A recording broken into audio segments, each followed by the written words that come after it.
This is a conversation. Oh, okay. Not interview. Oh. We'd fight so much. And then, now I see myself kind of coming back to things that really bothered me in the beginning. I love that my mom was never like, smile, like, look beautiful. She was just like, do it, like, do more energy, bang your feet harder. And so that sense of like a music director or a rehearsal director, whatever that is, I think it comes from knowing what it feels like to be on the other side and knowing that nobody likes to be pushed around, especially artists.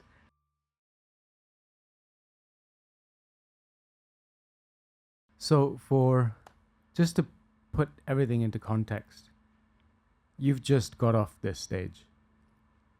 You've just been in a full-on dress and tech run and quickly got changed. Yes. And your eye makeup is still on though. And switch things around to be here for this conversation. And that's something that's like a key element that I've noticed in you, that you're able to switch contexts. Because we all occupy so many different contexts all the time, but Mythili is in the flick of a switch able to shift from performer to conversationalist to doing interviews to talking to your daughter 10,000 miles away, hundreds of thousands of miles away, talking to your mentors on the phone, being in a rehearsal. What's the secret to it? To be honest, I think actually growing up in America and practicing a form like Bharatanatyam that's like so different from my environment. Like I think most of us children of immigrant parents like face this constant context shifting. Like the way our names was pronounced at home would be different. At school I was Mythili for the first like 15 years of my life, and at home I was Mythili or Mitzi or Mitsu or whatever. And so like I think that getting used to context shifting started early. Nobody understands what Bharatanatyam dance is like, performance is like at school. And then, I think going to India, being in America, like I think that double identity immediately set that idea of context shifting. And then as performers, I mean, don't you feel like you shift context? Like the Soumik that performs on the stage is different from like the Soumik that's going home in the car with your parents, getting an earful of the things they didn't like about your performance, right? No, I'm the same. Huh? No, I'm saying you. I'm the same. Meaning? Like on stage and off stage. Like. No, you're not. I've seen you on stage and off stage. But like that sense of different personalities that occupy different spaces. I mean, I guess that speaks to the piece that you're gonna premiere here tomorrow. I'm gonna talk about that. Yeah. What fascinates you about personalities? Yeah. And switching between them. I think playing characters, like for me, Bharatanatyam isn't just like the movement, the technique, the music is like a huge part of it for me. That's what always inspires me. But it's really the storytelling and the characters. Because I think since I was a kid, the stories is like, that's what we grew up with. That became like the lens through which you see the whole world, the relationships, the characters, like they become real to you, And as a dancer, you have to portray them and you have to embody them and you have to like get into their shoes, get into their mind frame and like become them to some extent. And so I think like somebody asked me in the class yesterday, like, who do you prefer playing, Kali or Shiva? And I think like the answer has to be both. Because it's like you play one and that makes your relationship with the other, So there's something really interesting about the character switching that like the dance kind of forces out of you, and a certain kind of like, I don't know, is it an empathy, right? When you're constantly forced to embody somebody else, it like allows you to come out of yourself and like be someone else and feel someone else. And in this context, you're Kali, Shiva, and yourself. Yeah. But I have a question. What about you? Because in music, you guys don't play characters. Do you feel like a different persona on stage when you're playing? Or not even on stage, when you're practicing? No, I'm telling you, I'm always the same. So when it like, comes to... are you being serious or like yeah. seriously? Yeah? Yeah. You feel like Soumik all the time? Like regular person Soumik all the time? Yeah. Oh. Yeah. It's totally different for us. We it's not an acting job. you know. And I see a lot of musicians who are actors, and I don't belong to that school of thought, and so yeah. But did you ever? Maybe you don't now. You don't feel like you ever used to be a performer? Be honest. Be honest? Yeah. Yeah, I used to be a performer. Okay. Yeah. So what did that feel like when, like, you don't do that anymore, but when you did used to do that, how did that feel? It felt like armor. Really? Okay. Yeah, when you get onto stage and the lights come on, you put on a persona because it's armor. It protects you. Mm-hmm. You don't need to be vulnerable. Mm-hmm. It protects you from other people's judgments and criticism, and most of all, your own criticism. And after a while, after a long time, you realize that that the job really is to leave the armor at home and never take it out. So yeah. So how do you occupy all these different spaces on stage? I mean, you just have to. Mm. But okay, coming back to your armor. This is a conversation. Oh, okay. Not interview. Oh. So like what prompted that change to want to leave the armor at home? Oh, the pandemic? Really? Well, I was at home with the armor all the time. Okay. So you feel like there was a different, like the performer Soumik was like pre-pandemic, and like the Soumik who is Soumik all the time was like that transformation happened during the pandemic? Yeah, kind of. And then there was a point where they were sort of both coexisted. And then,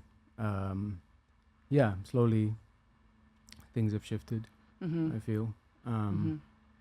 And that's to do with, like also noticing how other artists use, because the stage has changed as well past the pandemic. The stage is also digital now, like in a huge way. And social media is a stage, and it's interesting to see the kind of personas that people put on Instagram and the kind of people they show themselves to be to people who don't know them, whereas the people who know them kind of can see through it to a certain extent and see that this is it's a scripted story, it's a narrative, and I'm not sure who it serves beyond themselves. If it's not serving anybody else, then you might as well give people what you actually have. What you actually feel. And feel, yeah. Yeah. I mean, I think it's interesting because, like, something about this performer person, like, I've moved away a little bit from the madgam or, like, the traditional format of Bharatanatyam because, like, when you're performing that, you are Mythili, but you're Mythili performing for the audience, right? And somehow that felt, like, weird because even if I'm performing something that's very, like, internal or very meditative, I'm still performing it for people, So something about that started feeling odd, and I was like, for those kinds of dances, I just want to be dancing them in my studio. I don't feel like I want to perform them. And what's this whole thing of like, I don't know, there's this thing of like, okay, yeah, you expect applause at the end of a jati, or you like this performing like person just felt weird.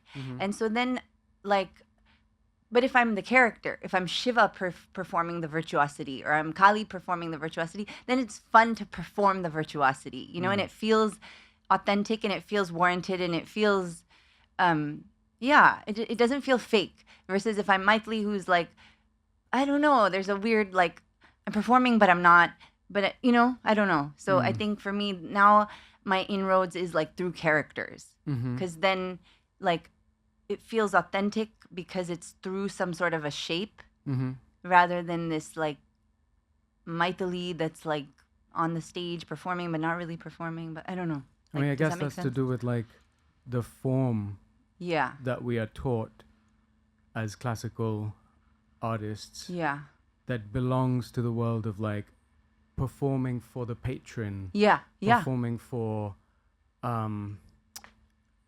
to please the king, the emperor, or whatever. And now that model has obviously changed because the model is a venue and people buy tickets to come. We're still performing for the king and the patron. They're just not called the king. Who's the king? The people who bought the tickets. Is it the same? I mean, I don't know. like we don't have to think that, but like yeah, because like you're not there to be like, hey, come watch me. I might mess up if I'm not in the mood, and you take what you get. No, you're like, I got to do a good show because you bought tickets, and I have people who might review it, and I have to be successful because I have to book this show, and I need good word of mouth, and it's like a marketable thing, you know. So it's not the kind of thing where you're just like, I'm gonna be here and I'm gonna give what I have today, and if it is what it is, you know. I mean, we can do that, but the industry and the model doesn't support that. So how do we find that like in ourselves? Yeah, except for places like this. Okay, yeah. Good call. Where, I mean, because, that division between audience and artist that we feel in big auditoriums doesn't exist here. But I don't think it's just that. I think it's the intention, right? It's like the experimental space where we're allowed to play, like this whole setup of in residence, right? Like in the end, it's a culmination of the process, right? So sure, people are buying tickets and they're coming to see a show, but they're coming with the knowledge that that process has been at work through the week, and now it's like culminating in this, you know. So they're aware that they're seeing something that's vulnerable, that's seeing something that's, I mean, I hope so, right? Yeah. But yeah, that they're seeing something that's vulnerable, that's seeing something that's taking shape, and there's something really beautiful about that, rather than like, okay, they're seeing like this well-crafted product that's being. Well, I brought mean, that's the thing about performing arts. So many performance pieces, whether they're dance or musical, the risk of them losing money is so great that they have to be made into these like crystalline products with cinematic sound, and everything is set. There's no room for improvisation or anything. or failure. There's no room for failure. Absolutely, yeah. And the story is sculpted in a certain way, timing, and so what the audience gets is perfection that way. And that's not, is that performance arts only? Like, what about feeling like I am in time with these human beings who have taken the last few days to make something, and I'm joining them at a moment, and now we are all here at this one point. Otherwise, we're watching cinema. But so what you're talking about is like, there has to be a sense of onus for the audience member too, right? A participation. So they have to realize that they're, like you said, they're joining the process. They're not there passively viewing something that's going to entertain them and like be there for their judgment, but they're participating in something, which is actually, that's what like our art forms refer to the viewer as Rasika, right? And a Rasika is a collaborator. So it's not like it's the performer and then the viewer. It's like the performer and the collaborator, they finish that relationship. Right. So I think that kind of, I mean, we've talked about that before, about like when you go and watch, when you see an installation, or like you're not told what you're seeing, or you're not told, like you have to make something of it. You have to participate in the making of it, like with your interpretation or your participation. And so I feel like, I don't know if that's lost, or if just like it's not something that we think about as much. I don't know if it's lost, but it's just like the avalanche that is mainstream cinema has kind of taken over what the audience is and isn't supposed to do. You think cinema influences performing arts? I think cinema influences everything and everyone, and certainly it influences the role of an audience member. And what is their role, actually? Is the role to go and sit on a comfortable chair and like lay back, and watch something that takes them away from their world, and makes them laugh and cry and feel good, and so that they can go home after that? Or is it something that allows them to be so alive in the presence of other people who are alive right in front of them, doing something that is worth living for? Okay. Where do we start? I don't know. We had some topics. We had some topics. Mythili is really good at this. She has these like... You're supposed to be talking to me. I'm just a performer. Yeah, you're such a performer. They said, like, don't talk to people, talk to each other. And he's whenever, like, there's a group of people that, we've gone out, and Mythili's always trying to get them together over the table to talk about, and one thing, like a single subject matter. Because you know how like people are always having their own conversations, and like if you're sitting at a table, you want like everyone to participate. Table talk. Yeah. Okay. So, we've done the context bit, right? Yeah. Yeah. So now next is influences. Yeah. Influences. Yeah. So who were you influenced by growing up, and who are you influenced by in the current, like, last 3-4 years? I think like before that, I think what's interesting and what kind of has connected us, like kind of from the beginning, is like the influences of like our homes growing up, right? You grew up like with your mom. She's a filmmaker. She's an artist. She's a singer, right? She's a knower of Tagore. My mom's a lover of Tagore, so I grew up in an environment that was like, I don't know. I just feel like we grew up in homes where like art was around us constantly, right? And you had rehearsals going on till late at night, and so did I. And like, there's something about like like our moms have this kind of madness, like they just like to be in these crazy projects, and and so I feel like that was an early influence, right? I mean, you can speak more to that. Mm-hmm. Like for me, my mom was my first influence. She's like crazy about dance, means like crazy, like everything else comes second. And so I grew up watching her perform, just like watching her teach, watching her students teach. Like, so she was like my role model growing up.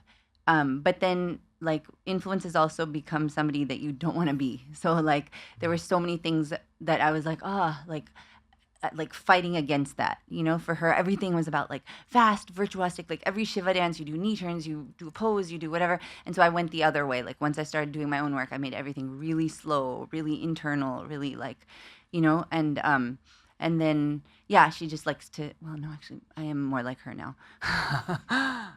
But it's interesting. Like, it's like we'd fight so much. And then, yeah, now I see myself kind of coming back to things that really bothered me in the beginning. Like I felt like she'd do things that were messy and just like she'd just feel it and do it. And I was looking for some kind of perfection, and I was like, I want a neatness, I want an organization, I want like not so much chaos.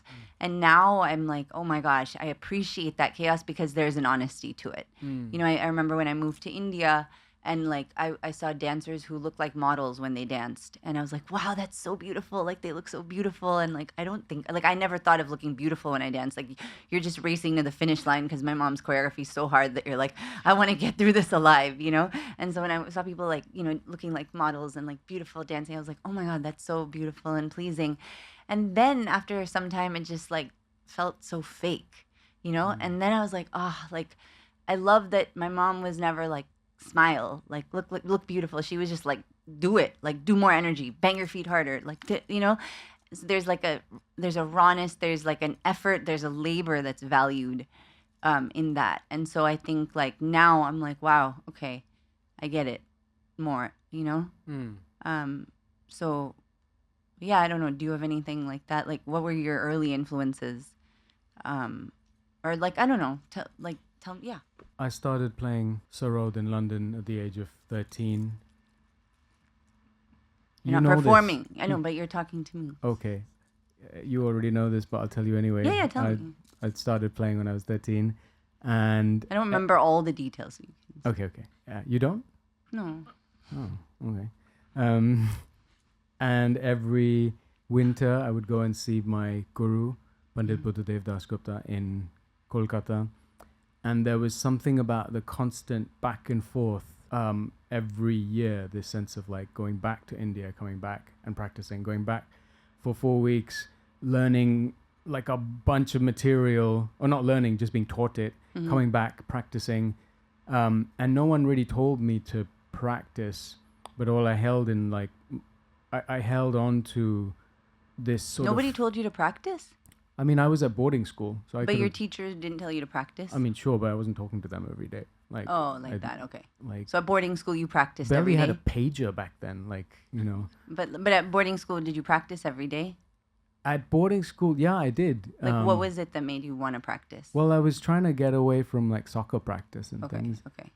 So there was a music room at the bottom of the house, and so that no one used, and there were like kind of rats and stuff and broken glass, but it was perfect. It was a nice acoustic actually, and I practiced there. But what I held in my head was sort of this feeling that was in my guru's house, and like going to his house was like going to somewhere special where there was this ambience or like a sort of energy in that space, where there were other students working on their own whatever they had been given, and everyone was sort of on like working on their tasks, and sometimes you'd swap and you'd share things with and each you'd other. be like a group class. No, Oh. I mean, there were group classes, but it didn't really work like that. The students would sit together, but my guru taught an individual player, And everyone else watches. and everyone watches and listen to their lesson. Okay. And then I was like, okay, what are you learning? Behag. Okay, take out the book. Okay, da-da-da-da. And then, okay, here's a few new extra things. And then they would put down actually, it would be one instrument. That instrument would be passed to somebody else. They'd open their book. It was like, okay, what's in your book? Chinjoti. Okay, right. Same thing. So everyone learned. It wasn't like, everyone got every rag. You were sort of like, there was a sense of osmosis. And when I went back to London, there was this isolation or a space, and it just got filled with like memories of that other space. And it created this sense of like, okay, I want to practice. And I was playing from memory of other people's lessons, sometimes making up all kinds of crap. But well, because I think we like underestimate how much more we learn actually from watching and listening to others. Because it's same here. Like watching my mom teach other students, like watching their videos. Like I think I learned more from that than I did directly from my mom. Because there's like an objectivity, right? Like when you're in class, you're like egos at play because you're like, am I doing this right? Am I like, if they correct you, you're like, oh, like either feel defensive or you're like, oh shit, I got to get it better or whatever, Versus when you're watching somebody else, you're able to see things kind of more clearly, right? Yeah. Which is, I wonder if like, I feel like that's an older, like I see my kid goes to Taekwondo and there's like, they watch, they sit, they do, but watching is such a huge part of it. And I feel like now because it's like, you have an hour and like the person, if they're not dancing the whole time or like playing the whole time, maybe it's different in India still, like with your gurus, like guru bandhus or whatever. But like, I feel like it's more like transactional, or not transactional, but it's like, if you sat for an hour watching a class, you wouldn't feel like, oh, I just had class, Yeah, time is transactional that way. Yeah, 60-minute class, you want to be doing something. Yeah, for 60 minutes, yeah. Yeah. Imagine going to a yoga class and just like watching other people doing downward dog for like 15 minutes. Like now you can have a go. Yeah, that's true. Anyways, okay, so like early influences. Yeah. How about now? What do you feel like? How about now? Okay, how about now? How about now? I mean, you answer for me. Like, who do you think are my influences now?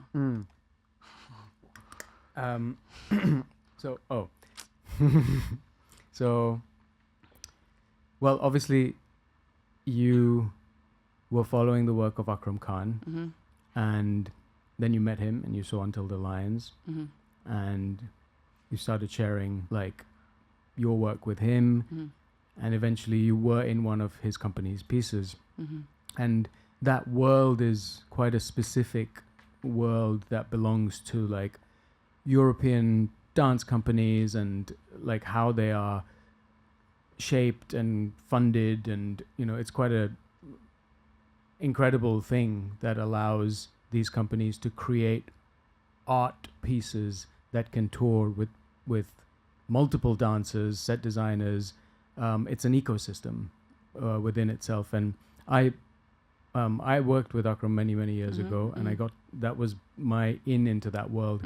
So when you first told me that was your in as well, so I felt a connection there. Yeah, that's true. I mean, that's another world we've shared, right? Like, then you toured with Akram, you toured with Larbi, and that's a very specific world that I wasn't introduced to till I met Akram, right? Because the world of Indian classical dance is quite niche, and then suddenly when you're introduced to these European artists, it's like a different world that opens up to you, right? And the people you collaborate with, the kind of like, it's a more eclectic, group of a pool of collaborators, right? I mean, I think obviously since then you've done lots of pieces with him, and you still are like new pieces that are on tour soon or now. But I think if I had to hazard a guess as to like what he saw in you, there was this kinship between being immersed or like being raised in a certain traditional art form and then extending certain parts of it, or like kind of pushing this over there, or slowing something down, or speeding certain things up, or imagining a different shape that doesn't belong to the traditional world. And I think he saw that in you, in like the sculptural poses, like the stillness of your hands and your body, in like the things that might not be seen in traditional Bharatanatyam contexts. And that extension of vocabulary is basically what he did for Kathak, by bringing in martial arts and his influences from the time. And I think, so it's exciting. I'm looking forward to watching this new piece in a few weeks' time. I feel like actually, well, okay, no, never mind. I won't say that. But well, before him was Malavika Akka, who's my mentor. But I think like just hearing you talk about Akram, it makes me realize that like the influences that, or the inspiration that I take from both Malavika Akka and Akram are like this, and it goes back to my mom. It's like that honesty of like not performing, if that makes sense. Of course, we all perform, but like even with Malaka, she would never tell me look a certain way. She'd say like, if I'm the goddess, like what are you feeling? What are you holding in your body? When you stand like this, like what is this hand? If it's like the idea of like protection, like do you feel that protection in the way you're holding your gesture and like the way you hold it close to your body? This hand is it giving if you hold it like this, or is there like a feeling to just the gesture, right? Like if you're holding a piece of cloth in your hand, like do you feel, what's that feeling in the cloth, right? So it's all like very experiential rather than like depictive. Right. And it was same thing with Akram. It wasn't really like my postures that he was into. It was like the humanness. Like he'd always tell me, like, I want to see Mythili, which is so different because we were always told in Indian dance, like, oh, you want to see what is it? You want to see the dance, not the dancer. Right. And so to hear him say, I want to see Mythili, I don't want to see the dance. I think what he meant was like he appreciated the humanness. Right. Because sometimes dance is so stylized that it's like, again, it comes back to that performer thing, right? You play the persona and you have the nuance of the facial expressions and the body language that sort of become this like facade for you to hide behind, which actually it's actually more difficult when you are vulnerable, when you are like, when you have that humanness, you have to really feel that feeling within you. And so I think for Akram, that sense of like, even he'd ask me questions like, I was making a piece called Here and Now, which is about time. And like at first he was with me like from start to finish. He's like, what's it about? And I was like, it's about the idea that like time is ephemeral and like, it was all very philosophical stuff. And he was like, no, but like, what is it really? Like, what does it mean to you as a person, And there was this whole section where I'm like trying to put my kid to bed. And like she won't go to bed and she just wants me to sit with her, but I'm like, I have so many things to do, like go to bed so I could do all my stuff. And like he was just like, okay, but how do you really feel? Like he was trying to pull something out of me that he knew was there, but like I'm not used to expressing through my art form. And so there's something like, in a way, it unlocked a certain like freedom to express rage and express other things that we don't like allow ourselves to linger in. So I think for me, I guess to like sort of put it in a like a little bubble or like wrap it, I think there's something, the influences that I've been drawn to are like things that like welcome an honesty, and don't force you to have to like perform or deliver in a certain way, but they're like force you to find a way that feels authentic to you. Okay, now let's do you. Ooh. Influences. Like now, like what do you feel like who do you feel inspired by, or like, yeah, what are influences that you think kind of shape your thought process? And I could answer that all night long, but I think where you could answer that all night long, really? Yeah, I mean, there's so many different aspects. It's not just my sarod playing, like music, not just music, like storytelling or show building. Okay, but like, what about like your craft? Like, and is that not your sarod playing, or is that your show building? Like, what do you think of right now as like the thing that you're working on, or the thing that you're, like what occupies your creative, artistic like mind and physical space. I'm interested in what an audience member takes away from a multidisciplinary live show and how they do it. How much of it is given to them? How much of it do they read through the lines? How much of it isn't even, thought of by the creator, but by the collage of those different things assembling in certain timing orders and along the course of that show, what do they gain from it? What do they read from it? And how does it change their lives, if at all?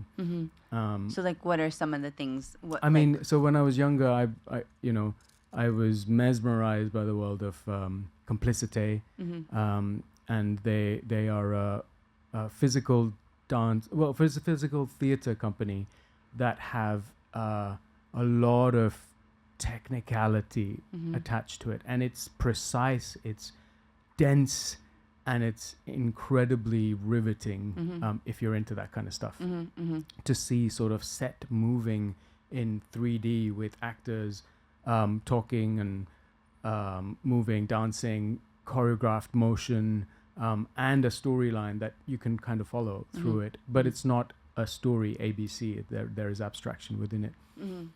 That has changed over time. I was influenced by Akram's work for a long time. I saw sort of the possibility of Kathak sort of occupying this other space where it wasn't stuck in the classical sort of idiom, but it could converse with anyone because it was talking about themes like humans being able to travel or our relationship with each other, and these are thematically, I think Akram was doing some amazing stuff.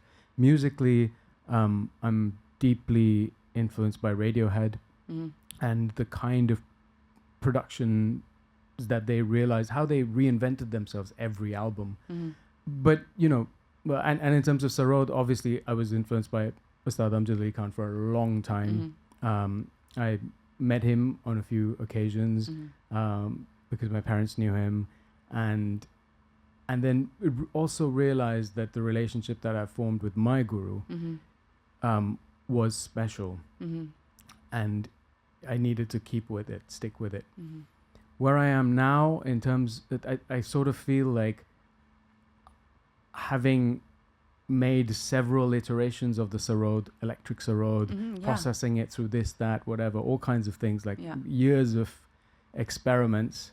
I think kind of giving in to the fact that the Sarod is meant for beauty, and what I was trying to do was find a way to express a certain tension within myself through this instrument that's not designed to do that. And so I'm putting that aside, and what I want to play on that instrument has to be just beautiful. But there are other things that can complement it and add to it, take it away, bring it back. And part of that is storytelling, and I'm lucky to be working with collaborators, writers. Part of that is, how do you use visuals in a show? How do you communicate with your audience? How do you talk to your audience? I mean, I'm watching you do it in this show, and it's beautiful. How you create this sense of like, you just put everyone at ease. We haven't had an audience yet, though. Let's see. I mean, as an audience member, as someone from the outside watching it. Okay. Yeah. Okay, do you think we should like break it with like something like not serious? Yeah. Okay, what are your pet peeves? Okay, go. Shoot. Oh my God, I should think of these very easily. I would get so annoyed. Okay, my dad would come before a show and be like, Mythili, like so-and-so is in the audience. So like something, I just want to tell you. And like, it's so annoying because it's just like, you don't want to know people are in the audience. Like, it's just like that. Like, just like, go away. Like, I don't want to know, Totally. My pet peeve is also about my dad. Oh, what is that? Well, if I'm playing in London, then he will come. That's a pet peeve? And then at the end of the show, he will wait till everyone's gone. He will wait till I've packed up. And then he will say, yeah, I'll drive you back. Oh. And after a show is like, I just need Yeah. like time to just be on Space. my own. Yeah. And then he's been waiting all night. Yeah. Just no one asked him to do that. Yeah. No one. No one. And then your My dad. dad. Yeah. It's a whole meme. Yeah. It's very sweet. That's the thing. But like, you can't just be like, no, I know. Okay, yeah. You can't just be like, Dad, like, I'm just gonna be silent. No. I would be like, I'll take a cab home. He'll be like, you pay me the money. Oh, that's good. What else? Like, recently with She's Auspicious, She's Auspicious is like a very like, you were there in Chicago. Were there people in Chicago? Like, it's a very serious show. It's like a little disturbing, whatever. The last 3 shows, and it was a very intimate venue, there was like a child.